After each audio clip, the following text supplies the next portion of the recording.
Halo Sobat Sawah Indonesia, semoga Sobat Sawah Indonesia dimanapun berada senantiasa diberi kesehatan dan keselamatan dalam menjalankan aktivitas sehari-hari. Sobat Sawah Indonesia, perkebunan kelapa sawit di Indonesia saat ini selain menggunakan tanah di areal mineral, itu juga di areal gambut ya. Dan hari ini di video kita kali ini kita akan berdiskusi, kita akan menghadirkan dialog lagi tentang bagaimana budidaya perkebunan kelapa sawit di areal gambut. Setelah hadir di samping saya Pak Zaki, beliau adalah praktisi di perkebunan kelapa sawit yang membidangi di R&D dan juga tata kelola air. Nah, Pak Zaki, apa kabarnya Pak? Alhamdulillah baik. Ini Pak, terima kasih telah bersedia hadir di Sawit Indonesia. Ya, mudah-mudahan dari obrolan saya dengan Bapak nanti ada hal baru, ada wawasan baru yang bisa diketahui dan juga mungkin bermanfaat bagi para sobat Sawit Indonesia di seluruh dunia. Semoga. Pak Zaki, di perkebunan kelapa sawit itu kan memiliki karakteristik yang unik dan khusus gitu ya. Berbeda apabila mungkin kita melakukan budidaya kelapa sawit di areal yang mineral begitu. Salah satu tantangannya, ya salah satu hal yang paling penting yang mengulik adalah tentang tata kelola air, ya kan? Ya. Jadi emang seberapa pentingnya sih Pak tata kelola air di perkebunan kelapa sawit yang areal gambut gitu? Ya, terima kasih. Sebenarnya budidaya di lahan sawit di gambut ini sebenarnya belum terlalu lama di Indonesia. Mulai 90-an lah.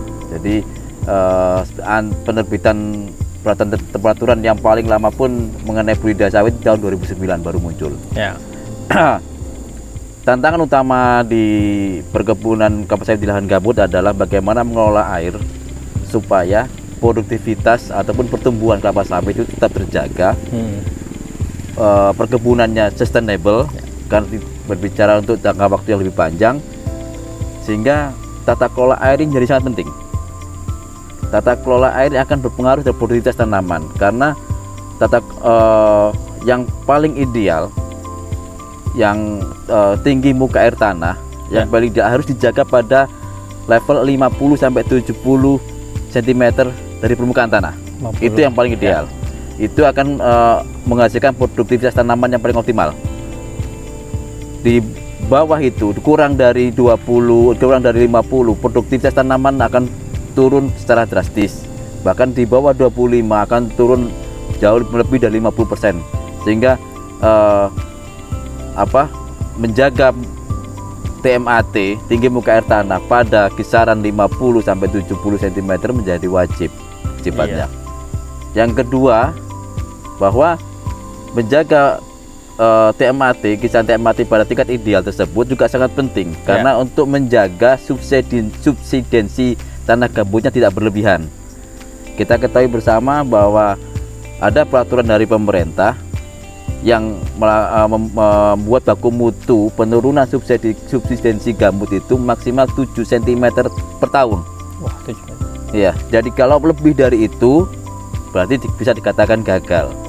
Nah, ini sehingga oleh aturan. Yang ketiga, bahwa TMAT yang ideal itu diperlukan untuk mencegah pencucian hara. Kalau TMAT-nya terlalu dangkal, maka pencucian hara akan tinggi. Ini akan berbahaya untuk pemupukan kita lakukan, karena pemupukan kita efektivitasnya, efisiensinya akan menurun. Sehingga air pupuk yang kita berikan akan lebih banyak hilang karena proses pencucian di groundwater. Yang terakhir adalah yang ideal tadi antara 40 sampai 70 ini penting untuk menjaga lapisan permukaan 0 sampai 10 cm itu tetap lembab. Karena sekali lagi kuncinya disitulah untuk mencegah terjadinya kebakaran. Jadi inilah pentingnya kenapa TMAT itu harus dikelola, airnya itu harus dikelola secara betul agar TMAT-nya pada kisaran ideal. Gitu. Ya. Namun kan ya kita ketahui mengelola air itu kan tidak mudah gitu kan ya. Perlu biaya, perlu waktu mungkin, dan juga perlu banyak hal yang harus kita persiapkan. Nah, tantangan dalam proses tata kelola air di perkebunan yang areal gambut itu apa kira-kira? Yang mungkin pernah Bapak alami seperti itu. Jadi memang untuk menciptakan TMAT yang ideal tadi banyak tantangannya, karena di sini banyak berkelindan kepentingan. Iya.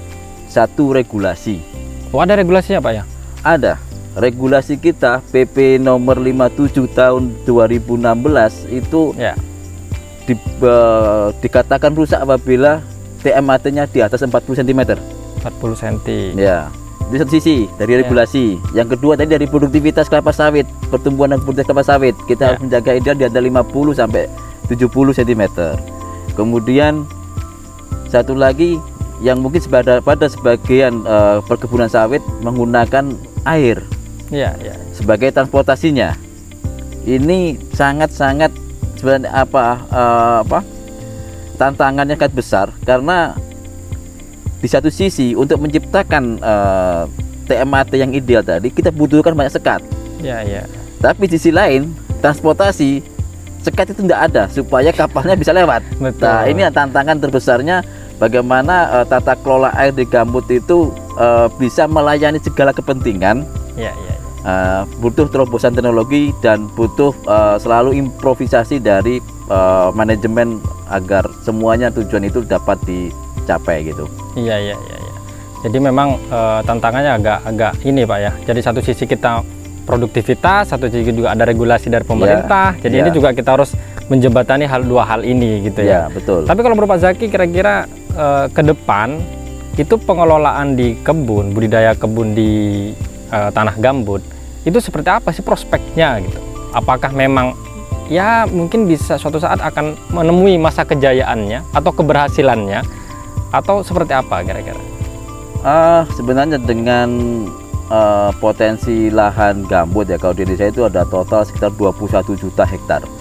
21 juta hektar. Terbesar nomor 2 di dunia. Di dunia begitu ya. Jadi yang termanfaatkan sekitar 4 juta, agak angka pastinya untuk perkebunan.